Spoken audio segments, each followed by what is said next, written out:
Mara Ellison's phone buzzed at 8:47 on a Thursday evening in late September.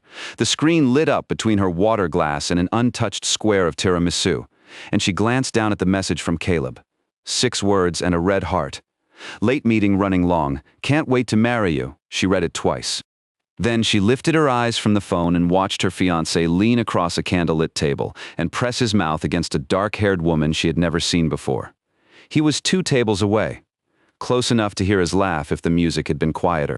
Close enough to see his hand rest on the back of the woman's neck, finger spread, thumb tracing the line of her jaw. Mara knew that touch. She had lived inside that touch for 3 years. Bellini's on East Boulevard was not a large restaurant. 40 tables, dim lighting, exposed brick walls, and a sound system that played old Italian standards, just loud enough to swallow private conversations. Mara was at table 12, seated with 5 colleagues from a corporate event she had coordinated the previous weekend. They were celebrating a promotion. Someone had ordered a second bottle of Prosecco. The conversation was loud and easy, and Mara had been enjoying herself until 30 seconds ago. Caleb was at table 14, partially hidden behind a wooden partition and a potted fern that Mara had always thought was fake but had never bothered to check. He was sitting across from a woman in a black silk blouse who laughed with her whole face, chin tilted up, throat exposed. She was beautiful. Mara noticed that the way she noticed everything at an event, quickly and without sentiment, cataloging the details before deciding what to do with them. Caleb's jacket was draped over the back of his chair. He had rolled his shirt sleeves to the elbow. He looked relaxed. He looked like a man who was exactly where he wanted to be on a Thursday night, which was interesting because according to the text still glowing on Mara's phone, he was supposed to be at a client dinner on the other side of the city. She put her phone face down on the table. She picked up her water glass and drank. She set it down. She smiled at something the woman next to her said and made a sound that could pass for agreement. Her hands were steady, her breathing was even. Inside her chest, something had cracked cleanly in 2, but the surface held. Surfaces were her profession. For the next 43 minutes, Mara Ellison sat at a restaurant table and performed normalcy with the same precision she brought to every event she had ever run. She laughed at the right moments. She raised her glass during the toast. She declined dessert with an easy smile and said something about watching her sugar before the wedding dress fitting next week. Nobody at that table looked at her and saw anything other than a woman enjoying her evening. She was that good. She had always been that good. When the check came, she split her portion, left a generous tip, hugged the birthday girl, and walked to the parking garage on a street she had walked 100 times before. Her heels clicked on the concrete in a rhythm that sounded normal. Everything sounded normal. The world had rearranged itself completely in the space of a single text message, and the street did not care. The parking garage did not care. The man at the valet stand smiled at her and wished her a good night and had no idea that the woman walking past him had just watched her future collapse 2 tables away from a plate of tiramisu she never touched. She sat in her car in the dark for 37 minutes. She did not cry. She did not call anyone. She did not drive to her mother's house in Gastonia or to George's apartment on 7th Street or to the restaurant where she could have walked back in and stood at the edge of table 14 and asked Caleb who the woman was and why his mouth had been on hers and whether the text he sent at 8:47 was some kind of joke, some kind of cruel mechanical reflex that his fingers performed while his attention was somewhere else entirely. She did none of those things. She sat in a concrete parking garage and stared at the dashboard and let the silence do its work. Mara Ellison was an event coordinator. She had built Ellison events from a laptop in her studio apartment when she was 23 years old, using savings from 2 years of assistant work at a firm that paid her barely enough to cover rent. 8 years later, the company employed 4 people, including her business partner Georgia Chen, and ran between 60 and 70 events a year for corporate clients across the Carolinas. Mara's skill was not creativity. Though she had that, her skill was control. She could walk into a ballroom 90 minutes before a 300-person fundraiser and know by instinct which vendor was behind schedule, which table arrangement would block the emergency exit, which microphone would feed back during speeches. She saw problems before they materialized. She built contingencies for contingencies. She did not improvise. She planned, and that was what she did now. Sitting in the dark in her car, her engagement ring catching the fluorescent garage light every time her hand moved on the steering wheel. She planned. She had met Caleb Rourke 3 years ago at a corporate gala she was coordinating for the Charlotte Chamber of Commerce. He was there representing Piedmont Wealth Group, his family's financial advisory firm. He was 31, dark-haired, tall, easy in a room full of people who were trying too hard. He talked to the waitstaff by name. He laughed at his own jokes but also at other people's. He found Mara near the end of the evening, after the keynote, when she was reviewing the breakdown schedule on her tablet near the service hallway. He said he had been watching her work all night and wanted to know how she made it look so effortless. She told him it only looked effortless because she had spent 4 months planning it. He laughed. She liked the laugh. Their courtship was easy and quick and felt to Mara like something she had earned. She had dated sparingly in her 20s. 2 relationships, both ending without drama, both ending because the men grew uncomfortable with how much she worked and how little she needed from them. Caleb was different. He liked her independence. He admired the business. He talked about her work with genuine interest and did not flinch when she canceled dinner plans for a last-minute client emergency. He met Donna, her mother, and handled the small house in Gastonia with grace, sitting on the porch and asking about the garden without a trace of the discomfort that previous boyfriends had carried into that neighborhood like luggage they could not set down. He was good with people. He was good with her. He proposed 9 months ago at a vineyard in the Yadkin Valley on a Saturday afternoon in January with a ring he said he had picked himself. She said yes. She cried. Georgia cried. Donna did not cry but hugged Mara so hard that Mara felt her mother's pulse through both their coats. The wedding was 6 weeks away. The Grove at River Birch, a converted barn venue outside the city. 180 guests confirmed. The dress was fitted, hanging in the second bedroom of their townhouse in Dilworth in a cloth garment bag Mara checked on every few days like a patient in a hospital.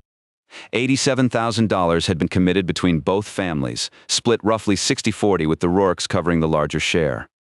Patricia Rourke, Caleb's mother, had opinions about the flowers, the seating chart, the font on the invitations, and the specific shade of ivory for the table linens.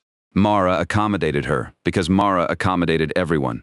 Because accommodation was the machinery that kept the whole operation running, and because she had told herself that the wedding was just another event. A big one, a personal one. But an event. She could run it the same way she ran everything, with control. The control was gone now. Sitting in the parking garage, Mara understood that the thing she had been controlling for 3 years was a lie. The courtship, the engagement, the townhouse, the vineyard proposal, the dress in the garment bag, the $87,000, all of it built on a foundation she had never been allowed to inspect. She drove home at 9:32. Caleb was not there yet. She showered, washed her face, put on a cotton sleep shirt, and got into bed. She lay on her side facing the wall and waited. He came in at 11:14. She heard his keys on the counter, his shoes on the hardwood, the bathroom faucet running. He brushed his teeth for exactly 2 minutes, the way he always did, meticulous about dental hygiene in a way that now struck her as a very specific kind of performance. He slid into bed beside her and curled against her back and whispered, almost asleep already, "Missed you tonight?" She said nothing. He was asleep within minutes. Mara lay in the dark beside him and listened to his breathing and began the work of remembering. The late meetings there had been more of them in the last year, maybe 18 months. Always on Tuesdays or Thursdays, always running past 9, always accompanied by a text that was affectionate and slightly apologetic. The conference in Asheville last March that he said was 2 nights and turned out to be 3 when the agenda expanded. The cologne she had noticed once, in February, something woody and unfamiliar, and when she asked about it, he said a colleague had spilled a sample at the office and he must have caught some on his sleeve. She had accepted that. She had accepted all of it, because the explanations were plausible and because Caleb delivered them with the calm confidence of a man who had never been caught lying, or who had been lying so long that the performance required no effort. She thought about the woman at Bellini's, the black silk blouse, the dark hair, the way she laughed. The kiss, which was not a first kiss. There was no hesitation in it, no awkwardness, no novelty. It was the kiss of 2 people who had been kissing for a while. Comfortable, practiced real. She thought about the text on her phone. "Can't wait to marry you." He had typed those words while sitting across from another woman. Had he sent it before the kiss or after? Had he typed it absently, a reflex, the same way he might text his mother about Sunday brunch while watching a game? Was Mara so automated in his life that he could profess love to her while actively betraying her and feel no friction between the two? That thought was the one that kept her awake until 3 in the morning. Not the affair. Affairs she could understand in the way you understand a car accident, structurally from the outside. But the text, the casual, easy, affectionate text sent from 20 feet away while his mouth was still warm from someone else. That was the detail that told her who Caleb actually was. A man who could hold two realities at once and feel comfortable in both. She did not cry. She would cry later, weeks later, in her mother's kitchen in Gastonia on a Sunday afternoon with the windows open and the smell of coffee in the air. But that night, in the bed she shared with a man she no longer recognized, Mara Ellison did not cry. She organized, she lay in the dark, and she built a list. The late nights, the Asheville trip, the cologne, the phone calls he took on the back porch, always stepping outside, always closing the sliding door behind him. The week in August when he seemed distant and she assumed it was work stress, and brought him dinner at the office and he looked for just a flicker, annoyed. She had filed that flicker away and forgotten it. She retrieved it now. By 3 in the morning, the list had 14 items. 14 moments she had explained away, forgiven, or simply failed to examine because she trusted the man sleeping beside her.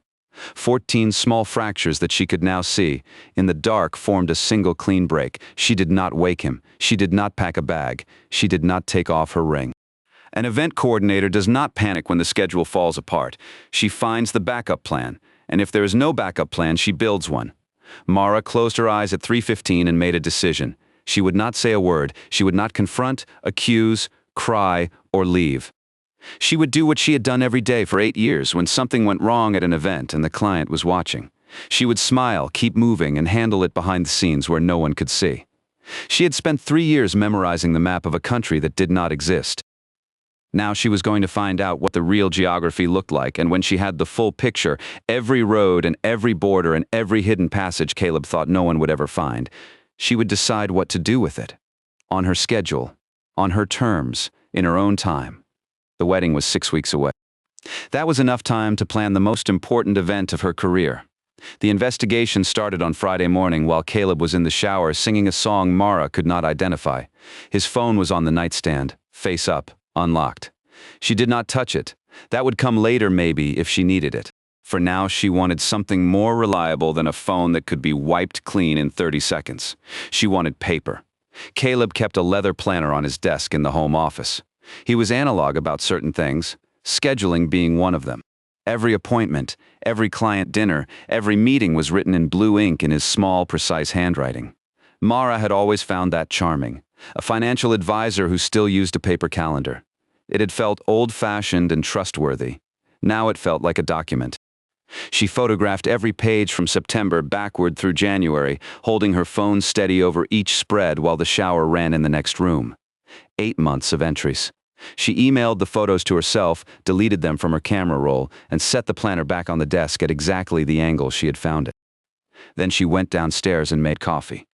Caleb came down in a blue dress shirt and gray slacks, hair still damp, smelling like the cedar soap he had used since their first year together. He kissed her temple, poured himself a cup, and told her he had a full day of client meetings. "I'll try to be home by 7, he said. "Maybe we can order Thai." Mara smiled at him over her mug. "Sounds perfect." He left at 7:52. The front door closed, his BMW started in the driveway. She stood at the kitchen window and watched the taillights disappear around the corner of Dilworth Road, and then she sat down at the kitchen table with her laptop and began. The planner entries were the first layer. She cross-referenced every evening meeting Caleb had listed in the past 8 months with the credit card statements she found in the filing cabinet in his office. He was meticulous about filing, which was helpful, because it meant the records were complete. Tuesday, March 12th, client dinner, Asheville. The credit card showed a charge at a restaurant called the Admiral on Haywood Road, followed by a charge at the Omni Grove Park Inn. A hotel charge on a Tuesday night in Asheville, when he was supposed to be driving back Thursday, April 4th, late meeting office. The credit card showed a charge at a wine bar on Camden Road at 9:18, followed by a charge at a florist on East Boulevard at 9:47. Flowers at 9:47 on a Thursday night. Mara had not received flowers that week or any week in recent memory. The pattern assembled itself across her kitchen table like a mosaic. Tuesdays and Thursdays almost without exception. Restaurants she had never been to. Wine bars in neighborhoods they did not frequent together. Occasional hotel charges, always one night, always midweek. The Asheville trip in March was not 2 nights or 3. The credit card showed 4 nights at the Grove Park Inn.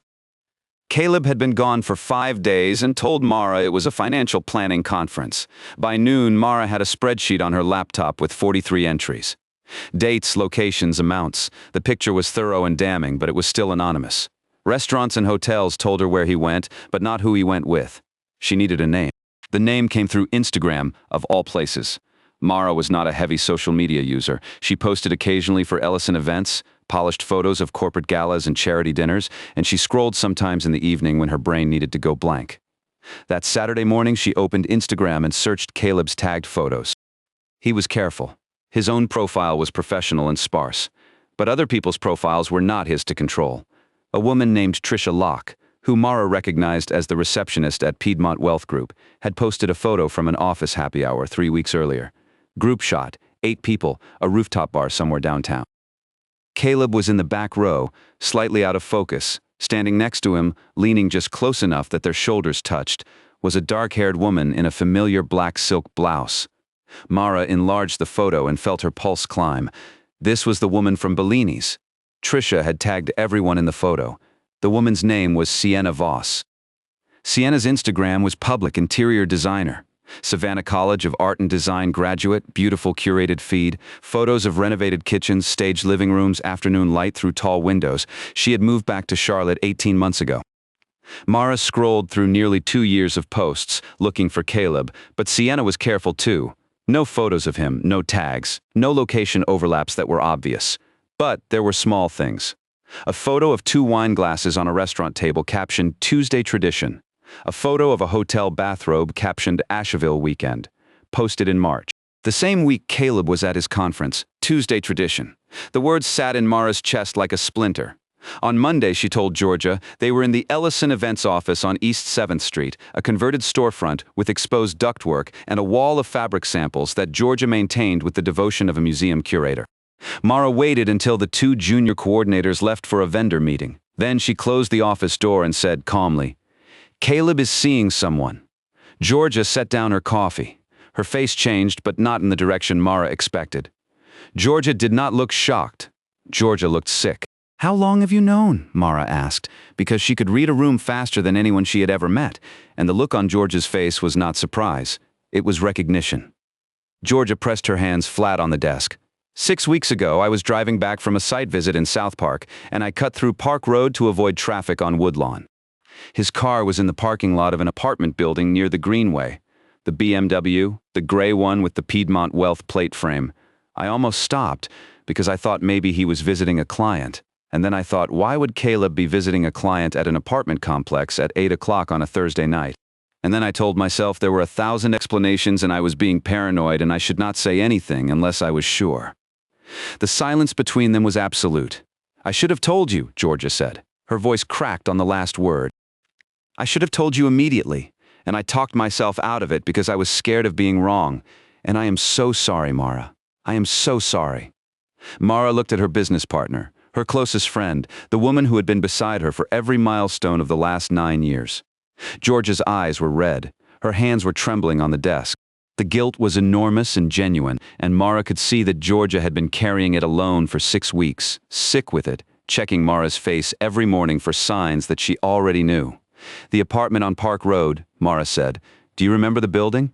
The Meridian? Brick. 6 stories across from the Greenway entrance."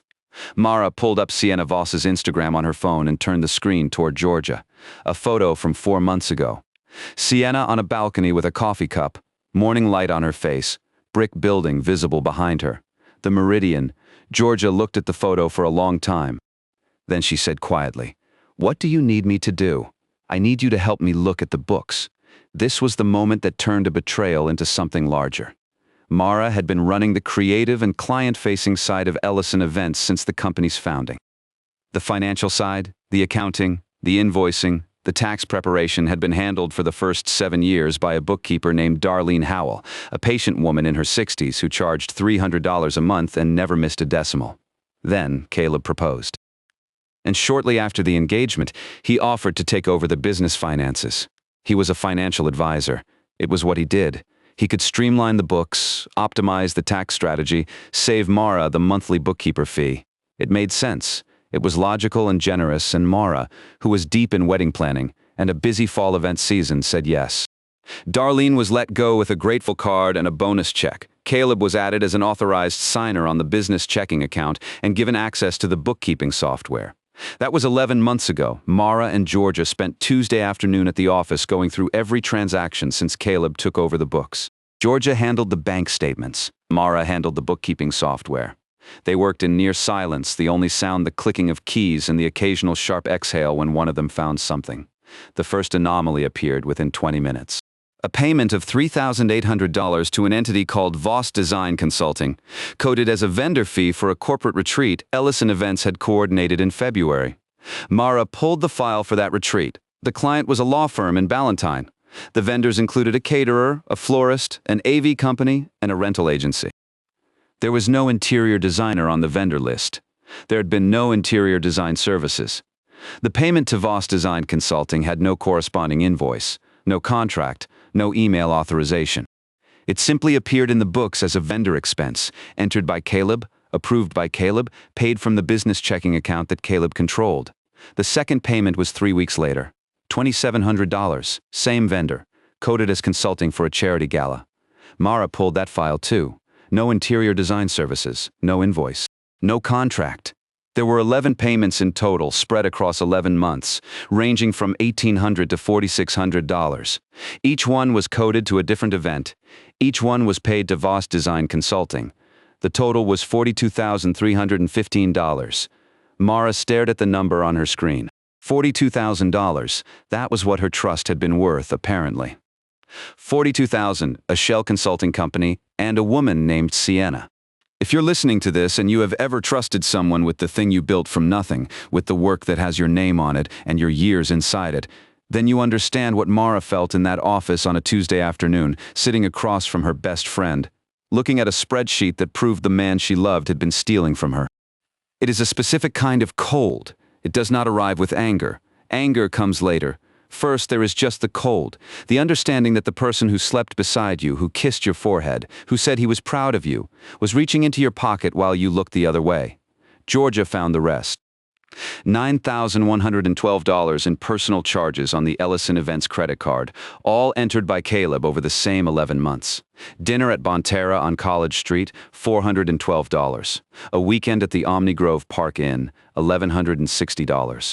A necklace from Perry's Fine Jewelry on East Trade Street, $2,300, all coded as client entertainment or business development expenses. All for Sienna. The total was $51,427. Stolen from a business that Mara had built on her own, with her own hands, from a laptop in a studio apartment when she was 23 years old. Georgia sat back in her chair and stared at the wall. "I will kill him," she said, flatly, without drama, as if she were stating a scheduling preference. "Not yet," Mara said. 3 days later, the final piece fell into place.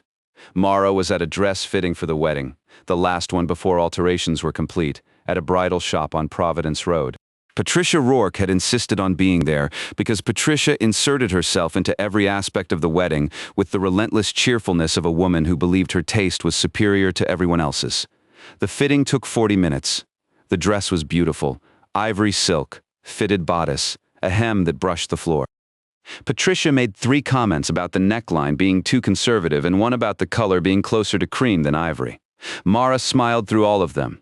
Afterward, while Mara was changing in the back room, Patricia stepped into the hallway to take a phone call. The walls in the bridal shop were thin. Patricia's voice carried. "She has no idea. The wedding will be lovely and then Caleb can sort out the rest afterward. I have told him that 100 times. Just get through the ceremony. Everything else can be managed." A pause. Then Patricia laughed, lightly, the practiced laugh of a woman who found other people's problems entertaining. "Sienna understands. She has always been patient." Mara stood in the dressing room in her slip and her bare feet and listened to her future mother-in-law discuss the logistics of her son's infidelity with the calm efficiency of someone planning a dinner party. Patricia knew. She had known. And she had decided that Mara's humiliation was an acceptable cost as long as the wedding went smoothly and the Rourke family name remained unscratched. The dressing room mirror reflected a woman who was very still. Mara looked at herself for a long time. Then she finished dressing, walked out, thanked the seamstress, and told Patricia the dress was perfect. On the drive home, Mara made one more call. She asked Georgia to pull the financial records for the engagement party. The party was scheduled for the last Saturday in October, 2 weeks before the wedding hosted at the Rourke family estate in Myers Park. The Rourkes were covering the cost, or so Mara had been told. Georgia called back within the hour. Her voice was careful. The deposit for the engagement party venue and catering came from the Rourke family event account, $12,000. But the funding source for that account? Mara. The wire transfer into it. It came from the same bank where Voss Design Consulting is registered. The timing matches. It is the same money. Mara pulled over on the shoulder of Providence Road and sat with the engine running. Caleb had taken money from her business, routed it through a fake consulting company in his girlfriend's name, moved it through what appeared to be a family account, and used it to fund the party celebrating Mara's engagement to him. Her own money laundered through the woman he was sleeping with, paying for the champagne toasts and the string quartet at the party where 200 people would congratulate Mara on her wonderful fiancé and her beautiful future. The architecture of the deception was so complete, so circular, so meticulously constructed, that for one brief moment Mara almost admired it. He had used her money to finance the celebration of the lie he was telling with her money. It was a closed loop. It was perfect. Then the admiration passed, and what replaced it was clarity. Cold, flat, absolute clarity. She knew everything now. The woman, the money, the family, the timeline. Every piece of the map she had been building since that Thursday night at Bellini's was complete. Mara pulled back onto Providence Road and drove home. Caleb would be there by 7. He would suggest Thai food again. She would smile and say that sounded perfect, and ask him about his day and listen to whatever lies he had prepared for the evening.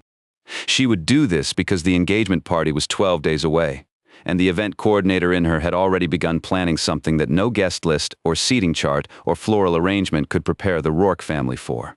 12 days, she had planned entire corporate conferences in less time.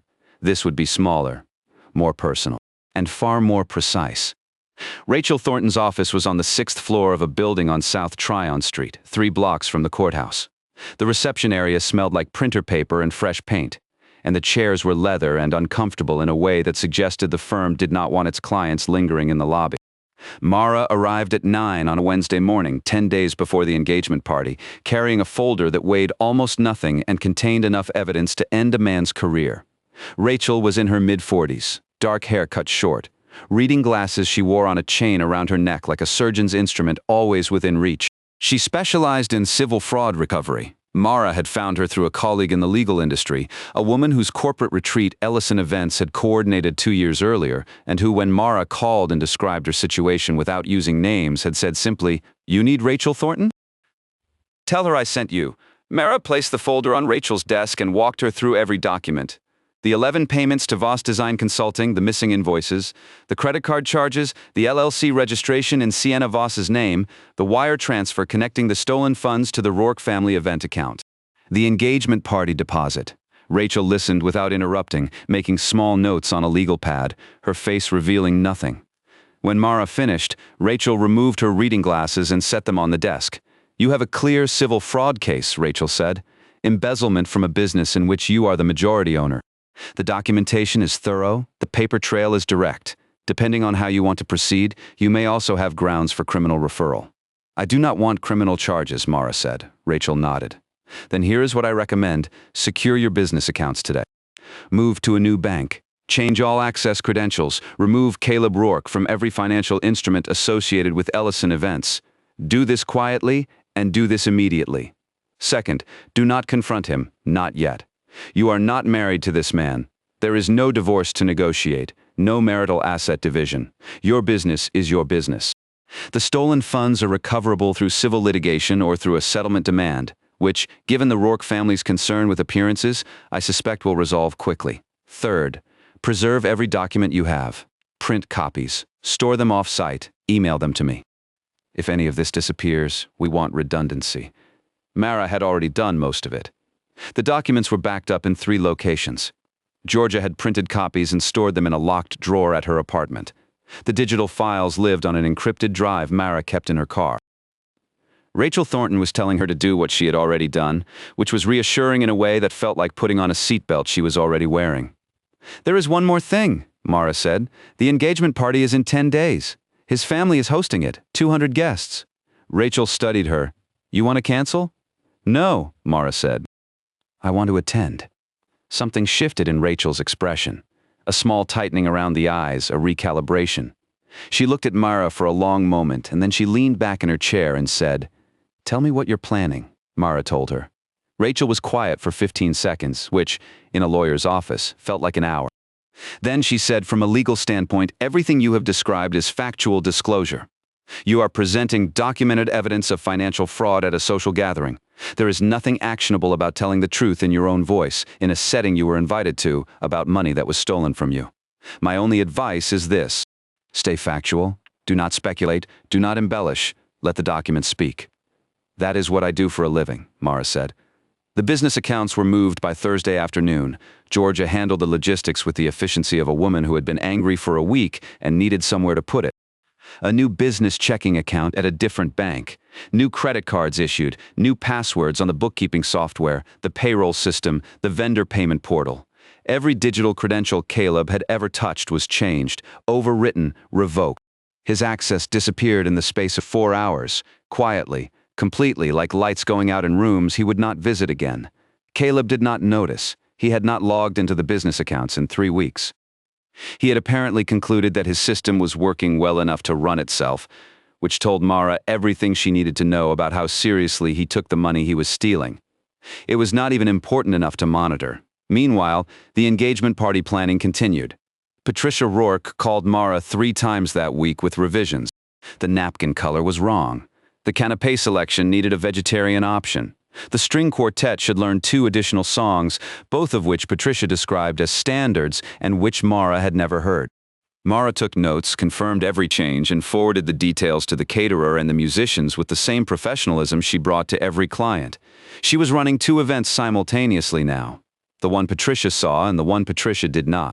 Caleb came home Thursday night at 10:45 smelling like wine and a perfume that was not Mara's. He had stopped bothering with the cedar soap on nights he saw Sienna. Either he had grown careless or he had decided that Mara was too trusting to notice. Both possibilities said the same thing about what he thought of her. He kissed her cheek in the kitchen, poured himself a glass of water, and told her the engagement party was going to be incredible. He used that word, incredible. "Patricia sent me the final guest list," Mara said, casually leaning against the counter. 208. She added a few names at the last minute. "Yeah, she mentioned that." "Family friends, I think?" Mara nodded. "I saw a Sienna Voss on the list. Friend of your mother's, for exactly 1.5 seconds." Caleb's hand paused on the water glass, a micro-hesitation so brief that anyone who was not watching for it would have missed it entirely. Then he recovered. "Old family connection from Savannah," he said. "Mom's known her for years." "How nice," Mara said. She smiled, he smiled back. 2 people standing in a kitchen performing a marriage that was already over. Both of them holding secrets, only one of them holding all the cards. The guest list confirmation was the last piece Mara needed. Sienna would be there. Patricia had personally invited the woman Caleb was sleeping with to the party celebrating his engagement to Mara. Whether this was an act of breathtaking arrogance or simple cruelty, Mara could not say. Possibly both. Patricia Rourke had one genuine talent, and it was the ability to arrange other people's humiliation while smiling. On Saturday, 9 days before the party, Mara drove to Gastonia to see her mother. Donna Ellison's house was a 2-bedroom ranch on a street lined with Bradford pears that had been there since before Mara was born. The front porch had a swing that creaked and a ceramic pot with rosemary growing in it that had survived 6 winters. Donna was in the kitchen when Mara arrived, washing dishes in water so hot that steam rose from her hands. She dried them on a towel and looked at her daughter and did not ask what was wrong, because Donna Ellison could read her children the way other people read clocks. At a glance, instantly, and without needing to be told what the numbers meant. They sat on the porch with coffee. October was settling in. The Bradford pears were beginning to turn. Mara told her mother everything. Bellinis, Sienna, the money, Patricia's phone call, the engagement party. She spoke for nearly 20 minutes without stopping, and Donna listened without interrupting, her coffee cooling in her hands. When Mara finished, the porch was quiet. A car passed on the street. The swing creaked. "You already know what you need to do, baby," Donna said. "You're just deciding what it looks like." Mara felt her throat tighten. For 3 weeks she had been operating with the precision of a machine. Cataloging evidence, consulting lawyers, moving money, running spreadsheets. She had not allowed herself to feel anything beyond the cold clarity that kept her functional. Sitting on her mother's porch in the smell of rosemary and the creak of a swing she had known since childhood, the machine failed. Tears came, hard and sudden, and Donna set down her coffee and pulled her daughter close and held her without speaking. Mara cried for 7 minutes. She knew this because the porch clock was directly in her line of sight, and even while sobbing into her mother's shoulder, some part of her brain was still counting. 7 minutes. Then she sat up, wiped her face with the back of her hand and drank her cold coffee. "Do you want me there?" Donna asked. "No," Mara said. "This is something I need to do myself." Donna nodded. She did not argue, did not push, did not offer additional wisdom. She had said what she needed to say. The rest was Mara's. On the drive back to Charlotte, Mara called Georgia. "I need you to help me build a slideshow." The real one or the fake one? Both. The approved slideshow was the one Patricia had reviewed and endorsed 2 weeks earlier. 32 photos of Mara and Caleb, the gala where they met, their first trip together, a weekend on Bald Head Island. The vineyard proposal. The engagement photos taken on a golden afternoon in Freedom Park by a photographer who charged $800 and was worth every penny. The photos were beautiful. The narrative was clean. 2 people in love, building a life. Patricia had added 4 photos of the Rourke family estate and one of herself at a charity gala because Patricia could not resist center stage even in someone else's love story. The second slideshow was different. Georgia compiled it on Mara's laptop on Sunday afternoon, the 2 of them working at Georgia's kitchen table with a pot of green tea and a silence that was focused and deliberate. This slideshow contained no photos of love. It contained bank statements showing the 11 payments to Voss Design Consulting. Screenshots of the LLC registration filed with the North Carolina Secretary of State, listing Sienna Voss as the registered agent. Credit card statements with the personal charges highlighted in yellow. A side-by-side calendar showing Caleb's planner entries for client dinners next to credit card charges at the same restaurants on the same dates. Sienna's Instagram post captioned Asheville weekend alongside the Grove Park Inn charge from March, the wire transfer records connecting the Voss Design account to the Rourke family event account, and a final slide, white text on a black background, clean and simple, $42,000, 11 months, every receipt. "Are you sure about this?" Georgia asked. Not because she disagreed, but because she needed to hear Mara say it out loud. "I have planned 312 events in my career. Fundraisers, corporate galas, weddings for other people's futures. This is the first event I'm planning entirely for myself." Georgia looked at her for a long moment. Then she closed the laptop and said, "Then let's make it perfect." If you have ever been the person in the room who knows the truth while everyone around you is performing a lie, you understand what the next 8 days felt like for Mara Ellison. Every dinner with Caleb was a rehearsal. Every kiss on the cheek was blocking for a scene she was about to rewrite. Every conversation with Patricia about place settings and wine selections was a countdown she ran in her head while smiling and nodding and writing things down on a clipboard she would never need again. Caleb grew more expansive as the party approached. He talked about the guest list with pride. His college roommate was flying in from Denver. 2 senior partners from the firm were attending with their wives. His father had hired a photographer. "This is going to be the event of the year," he told Mara on Tuesday evening, 4 days before the party. He was lying on the couch with his phone on his chest, scrolling through messages. A text notification appeared on the screen. Mara, standing behind the couch, read it upside down. It was from a contact saved as S2 words, "Miss you." Caleb tilted the phone away, casually without looking up. "Work email," he said. Mara went to the kitchen and poured herself a glass of water and stood at the sink and looked at the backyard, where a dogwood tree she had planted their first autumn in the townhouse was losing its leaves. She had watered that tree every week for 2 years.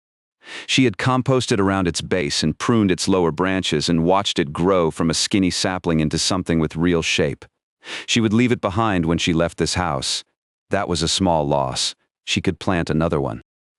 On Thursday, 2 days before the party, Mara drove to the Rourke estate in Myers Park to do the final walkthrough. The property was a stone and stucco colonial on a half-acre lot shaded by 100-year oaks, the kind of house that announced itself from the street without trying. The main tent was already up on the south lawn, white canvas, string lights, a dance floor that Patricia had insisted on even though nobody had discussed dancing. Mara walked the space with her clipboard, checking sightlines, confirming the placement of the projector screen at the far end of the tent, testing the audio system that the AV company had installed that morning. The projector was an Epson commercial unit, bright enough for outdoor use, Connected to a laptop station on a small table behind the podium, Mara tested both USB drives. The approved slideshow played first. 32 photos, soft transitions, background music. Clean, polished, forgettable. Then she swapped the drive. The second slideshow loaded without hesitation. Bank statements filled the screen. LLC filings, credit card charges, dates and dollar amounts in 12-point font, sharp enough to read from 50 feet away. The final slide glowed in the October afternoon light. $42,000, 11 months, every receipt. Mara stared at it for a full minute. Then she ejected the drive, put both USB sticks in the inside pocket of her jacket, and walked back through the garden to her car. She passed Patricia's rose beds, immaculate even in October, pruned by a gardener who came twice a week. The roses were still blooming. They would bloom until the first frost, and then they would go dormant, and in the spring they would come back as though nothing had happened. Roses were resilient. Mara had always appreciated that about them. The night before the engagement party, Mara laid out her dress on the bed. A deep blue sheath she had bought 3 months ago for the occasion. Before Bellini's, before Sienna, before any of it. It was a good dress. Simple, well cut, the color of a late evening sky.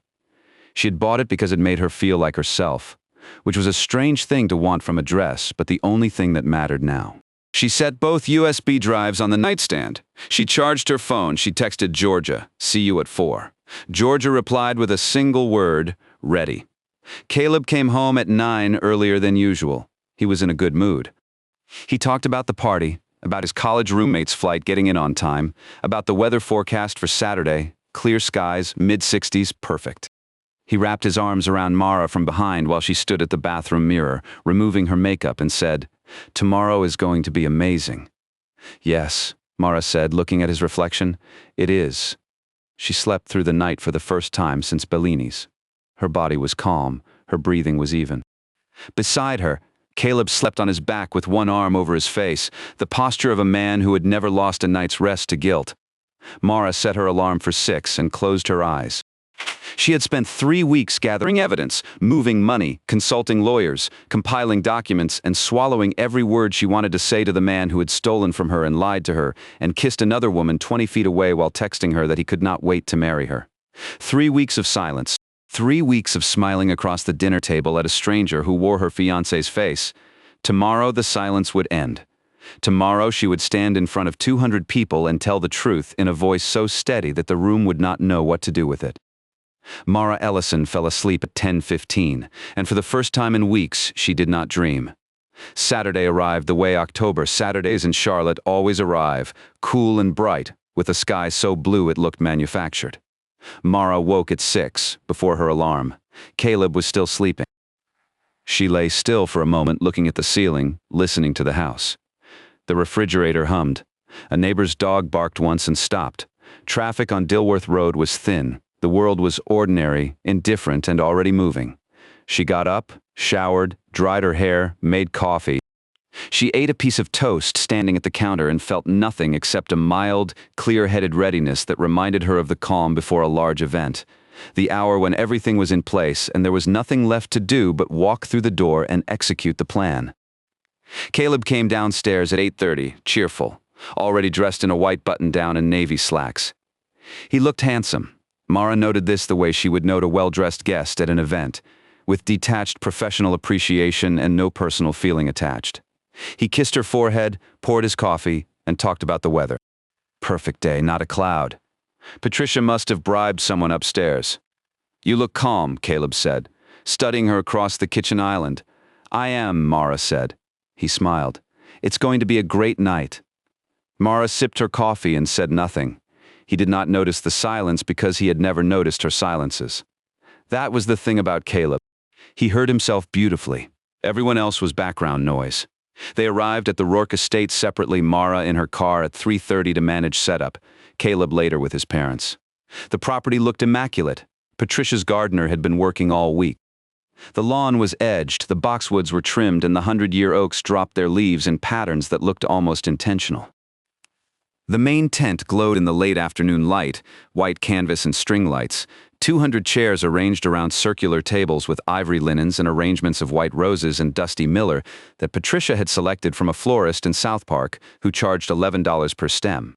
Georgia was already there, wearing a black dress and flat shoes, her event face on. She caught Mara's eye from across the lawn and gave a single, small nod. The USB drives were in Mara's clutch, zipped into the interior pocket, both of them, the approved slideshow and the one that would end the evening. Guests began arriving at 5. Mara stood near the entrance of the tent and greeted people with a warmth that was entirely professional. She had done this 1,000 times. A smile, a handshake, a brief exchange about the weather, or the drive, or how beautiful the estate looked. Every third person told her she was glowing. Every fifth person said Caleb was a lucky man. Mara thanked them all with the same measured grace and did not think about what the next 2 hours would bring, because thinking about it served no purpose. The plan was set. The only thing left was timing. Caleb worked the room like a man running for office. He shook hands, clapped shoulders, laughed at jokes, guided his college roommate through introductions with the easy authority of someone who had been performing charm since childhood. His father James stood near the bar with a scotch in his hand and the quiet, slightly distant expression of a man who attended events hosted by his wife the way some people attended dental appointments. Patricia circulated in a cream-colored dress and pearl earrings, touching arms, leaning in for cheek kisses, managing the room with the invisible efficiency of a woman who had been hosting gatherings in this house for 30 years. Mara saw Sienna at 5:20. She was standing near the garden entrance wearing a dark green dress, holding a glass of champagne. Patricia was beside her, one hand on Sienna's elbow, introducing her to an older couple Mara recognized as neighbors. Sienna smiled. She looked uncomfortable in a way that was barely perceptible, a stiffness in her posture, a gaze that moved slightly too quickly around the tent, as if she were checking for someone. When her eyes found Caleb across the room, they rested there for a beat too long. Then she looked away. So this was Sienna, standing in the tent at the engagement party for the man she had been sleeping with for a year and a half, invited by his mother, drinking champagne bought with money stolen from the woman whose engagement she was celebrating. Mara looked at her and felt a complicated thing. Anger, yes, but also a strange, unwelcome pity. Sienna did not look triumphant. She looked like a woman who had been told a story she wanted to believe and was beginning to suspect it was fiction. Dinner was served at 6 prime rib, roasted vegetables, a salad with goat cheese, and candied walnuts that Patricia had tested 4 times before approving. The string quartet played softly. Conversations overlapped across tables, laughter rising and falling like weather. At the head table, Caleb sat beside Mara with his hand resting on the back of her chair, proprietary and relaxed. He leaned in twice to whisper something affectionate, once he squeezed her knee under the table. Each touch landed on Mara's skin and registered as information, not emotion. Data points from a man who did not know he was being observed. The toasts began at 7:15. Caleb's college roommate, a tall man named Derek, who had clearly been drinking since 4, gave a speech that was funny and sentimental and slightly too long. Caleb's sister Emily spoke briefly about growing up with Caleb and how she always knew he would find someone who matched his ambition. 2 of Patricia's friends raised their glasses and said things about family and legacy and the Rourke name that made Mara's jaw tighten by a fraction of a millimeter. Georgia, seated 3 tables away, watched Mara with steady, alert eyes. Then Patricia stood. She thanked the guests, thanked the caterer, thanked the florist, thanked the string quartet. She talked about what it meant to welcome Mara into the Rourke family. Her voice was warm and practiced, every word chosen for public consumption. "I have always wanted a daughter," Patricia said, looking at Mara with an expression that could pass to anyone who did not know better for genuine affection. "And now I'm gaining one." The room applauded. Mara smiled inside the clutch on her lap. The 2 USB drives sat side by side like a choice she had already made. "And now," Patricia said, gesturing toward the projector screen, "Mara has prepared a beautiful slideshow of their journey together. Mara, darling, would you do the honors?" Mara stood. She picked up her clutch, walked to the podium, and stepped behind the laptop. The tent was quiet. 200 faces turned toward her, expectant, champagne in hand, waiting for love. She looked out at them, at Caleb in the front row with his easy, confident smile, at Patricia standing beside the head table with her pearls and her composure, at Sienna, near the back, half hidden by a table arrangement, her champagne glass still and full. "Thank you all for being here tonight," Mara said. Her voice was clear and even projected without effort, the voice of a woman who had spoken to large rooms hundreds of times. Caleb and I are so grateful for your love and your support. Before I start the slideshow, I want to say a few things. She paused. The tent was very still. I have been an event coordinator for 8 years. I started Ellison Events when I was 23 in a studio apartment with a laptop and $1,200 in savings. I built that company into something real, something with my name on it, my work inside it, my years holding it together. When Caleb and I got engaged, he offered to manage the business finances. He is a financial advisor. It made sense. I trusted him. Another pause. Caleb's smile had not changed, but his eyes had a small contraction. The first trace of something Mara recognized. Not guilt, awareness. Over the past 11 months, $42,315 was transferred from Ellison Events to a company called Voss Design Consulting. An LLC registered to a woman named Sienna Voss. Mara's voice did not waver. There were no invoices, no contracts, no services rendered. Additionally, $9,112 in personal expenses were charged to my business credit card. Dinners, hotel stays, jewelry, none of it was authorized. None of it was for business. The silence in the tent had changed. It was no longer the silence of anticipation. It was the silence of 200 people realizing simultaneously that the evening had just turned. Mara inserted the second USB drive. The projector screen lit up. Bank statements. LLC filings, credit card charges highlighted in yellow. Calendar cross-references, the Instagram post captioned Asheville weekend beside the Grove Park Inn receipt. Wire transfer records. Dollar amounts in clean, readable type. I'm not going to stand here and talk about the affair, Mara said, still calm, still steady, looking directly at the room. That is between Caleb and his conscience, but $51,000 was stolen from my company, a business I built with my own hands. The documentation is on the screen. Every transaction is traceable. Every receipt is real. The final slide appeared. White text on a black background. $42,000. 11 months. Every receipt. Caleb stood, his chair scraped against the dance floor. Mara, stop! His voice was tight, strained, the voice of a man searching for the right posture and finding none. This is not the place for this. You chose the place, Mara said. You chose this party. You chose to fund it with money you took from me. That is not what happened. Caleb's composure was cracking. Hairline fractures spreading across the surface he had maintained for years. You are misunderstanding the finances. I can explain. You can explain $42,000 in payments to your girlfriend's consulting company for services that were never provided. The word girlfriend moved through the tent like a current. Heads turned. Someone inhaled audibly. A woman at table 6 set down her fork. Patricia moved. She crossed the tent in 4 quick steps, reaching for the projector cable. This is inappropriate, she said, her voice low and sharp. Mara, you are embarrassing yourself. Mrs. Rourke. Mara looked at her directly. You knew about Sienna. I heard you on the phone at the bridal shop 3 weeks ago, you said. And I quote, she has no idea. Just get through the ceremony. Sienna understands. She has always been patient. Patricia's hand stopped on the cable. Her face went very still. Across the tent, James Rourke lowered his scotch and looked at his wife with an expression Mara had never seen on his face before. Confusion, then understanding, then something colder. Near the back of the tent, Sienna Voss set her champagne glass on the nearest table, picked up her purse, and walked out through the garden entrance. She did not run. She did not cry. She moved quickly and quietly and did not look at anyone, and Mara, watching her leave, understood that Sienna had just discovered she was not the exception to Caleb's deception. She was part of it. Caleb was still standing, his hands at his sides, his face cycling through expressions he could not control. Mara, can we please talk about this privately? We have nothing to talk about privately, Mara said. My lawyer has the full documentation. A civil fraud recovery case will be filed on Monday. You will hear from Rachel Thornton. She reached for her left hand and pulled the engagement ring from her finger. She had worn it for 9 months. It had never been heavy until tonight, and now it felt like nothing at all. She placed it on the podium table, silver on white linen. The ring made a small sound when it touched the surface. A tap barely audible, quieter than a champagne glass being set down. The quietest goodbye she had ever given. Thank you all for coming, Mara said. I am sorry the evening did not go as planned. I hope you enjoy the rest of the dinner. She picked up her clutch, stepped down from the podium and walked through the tent toward the garden path.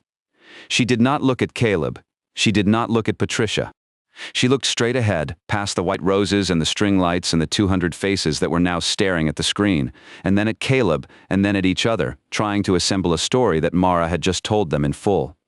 Georgia met her at the edge of the garden. She had Mara's jacket and her car keys. "You were perfect," Georgia said quietly. Mara took the jacket and the keys and walked to her car parked on the street beneath the oaks. She got in, started the engine, and pulled away from the Rourke estate.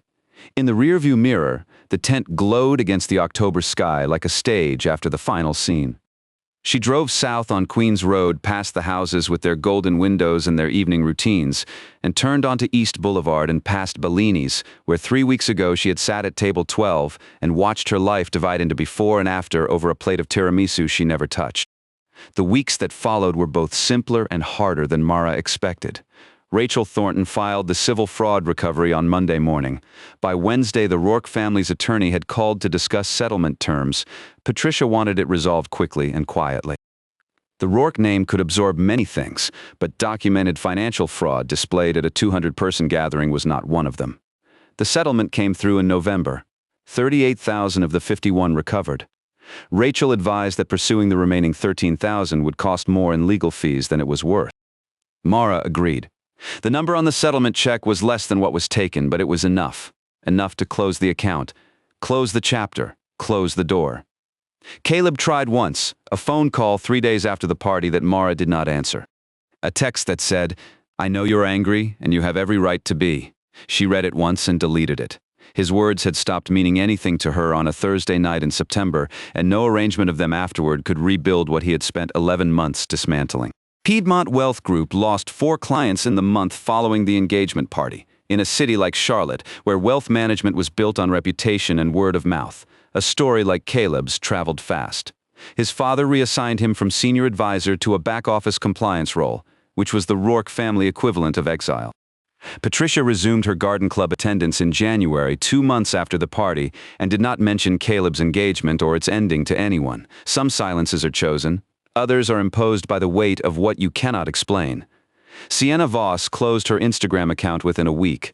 Mara did not follow up. She did not know what Caleb had told Sienna, or what Sienna had believed, or how much of the lie Sienna had chosen not to examine.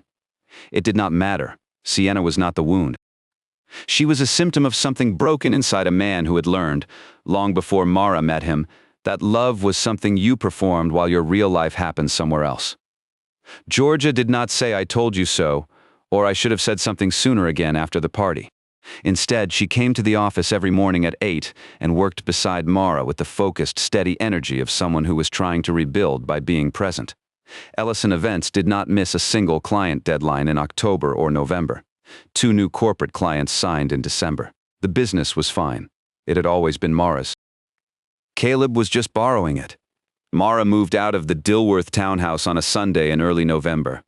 Georgia helped. So did Jess, Mara's younger sister, who drove up from Greenville with a truck and a mood that could best be described as cheerfully violent toward Caleb's memory. They packed Mara's clothes, her books, her grandmother's china, the coffee maker, the linen curtains from the bedroom. They did not pack the dogwood tree, though Mara stood at the back window for a long moment before closing the door for the last time and looked at it, bare-branched and patient in the November light, and hoped whoever lived there next would water it. The new apartment was on East Moorhead Street. 3rd floor, 1 bedroom, a small balcony that looked out over a parking lot, and, beyond that, a row of crepe myrtles that would bloom purple in the summer. It was not beautiful. It was clean, quiet, and entirely hers. She painted the kitchen sage green, a color she had always wanted and never used because Caleb preferred gray. Donna visited in December. She brought a ceramic pot of rosemary from her porch in Gastonia and set it on Mara's balcony without comment. They sat outside with coffee on a Sunday morning, wrapped in coats because the air was sharp, and watched the bare crepe myrtles in the parking lot and the sky that was the pale, clean blue of a Carolina winter. They did not talk about Caleb. They did not talk about the party. Donna asked about a new client Mara had mentioned on the phone, a tech company in Research Triangle Park, and Mara told her about the event, a product launch in February, 200 guests, a venue in Durham. Donna listened and nodded and drank her coffee, and Mara understood that this was her mother's gift. Presence without pressure. Attention without agenda. Love in the form of a rosemary plant and a Sunday morning, and the willingness to sit in the cold and say nothing about the thing that had broken her daughter's heart. 3 months after the engagement party, Caleb sent an email. The subject line read, "Can we talk?" Mara saw it in her inbox between a vendor invoice and a calendar reminder. She deleted it without opening it. The same motion she used for spam, automatic and without thought. There was nothing in that email she needed. There was nothing Caleb could say that would add to what she already understood, which was that she had loved a man who was very good at being loved and very bad at deserving it. The wedding date arrived on a Saturday in November. The Grove at River Birch, the converted barn venue, had been released 2 weeks earlier. The deposit was forfeited. Mara did not mark the date on her calendar. She did not sit in the dark and think about the dress she never wore, or the guests who never gathered, or the vows she never spoke. She woke up at 7, made coffee in her sage-green kitchen, and opened the window above the sink. The air was cold and smelled like wet leaves and wood smoke from somewhere down the street. She had a client consultation at 10, a walkthrough at 2, and dinner plans with Georgia at 7. The apartment was quiet. The rosemary on the balcony was still green. The morning light came in flat and honest through the window and landed on the counter and the coffee mug and her bare hands and asked nothing of her. For a long time, Mara Ellison stood at her kitchen window and listened to the silence. It was not empty. It was not heavy. It was the first honest sound she had heard in a very long time, and she let it stay.